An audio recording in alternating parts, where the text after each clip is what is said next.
40 millions de personnes rien qu'en Afrique de l'Ouest et en Afrique centrale.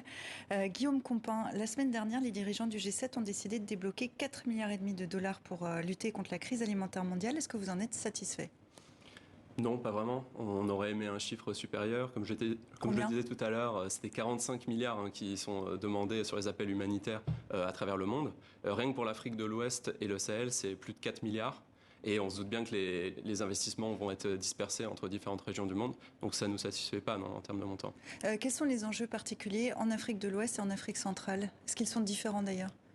Comme je le disais, la dépendance aux céréales est variable, et en tout cas au blé est variable selon les pays. Ce qui est clair, et on le voyait très bien dans votre reportage, c'est que par exemple les importations de blé sont encore très importantes, notamment en Afrique de l'Ouest, alors que des céréales locales existent, mais ont été... Mais on voit que c'est cher, les céréales locales sont plus chères. Est-ce que vous accompagnez ces recherches à Oxfam France? Qu'est-ce que vous proposez? Bien sûr, on soutient des programmes, notamment de développement de céréales traditionnelles, parce que la réalité, c'est que ces céréales traditionnelles ont été sous-investies ces dernières années au profit des grandes céréales internationales comme le riz, le blé, le maïs. Et donc, on essaie de développer ces céréales pour qu'elles deviennent moins chères, parce que ça demande des investissements en agronomie. Et aussi, l'intérêt de ces céréales traditionnelles, locales, c'est qu'elles sont plus résilientes au changement climatique. Et donc, il s'agit vraiment d'un enjeu d'avenir.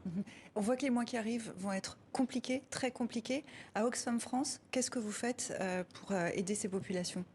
Ce qu'on fait déjà, c'est du plaidoyer, c'est-à-dire sensibiliser les personnes à la situation particulière en Afrique de l'Ouest et par exemple inciter aussi les États à agir pour alléger par exemple le service de la dette de beaucoup de pays d'Afrique de l'Ouest qui doivent rembourser en fait leurs emprunts auprès de banques, de différents États occidentaux et qui disposent de marges de manœuvre qui sont très réduites pour justement assurer des programmes par exemple de protection sociale envers les populations vulnérables, développer l'agriculture locale. Et on se souviendra de vos 3C, le cocktail Covid, conflit, climat. Merci beaucoup Guillaume Compin d'être venu nous voir dans 64 minutes. Et on va continuer à se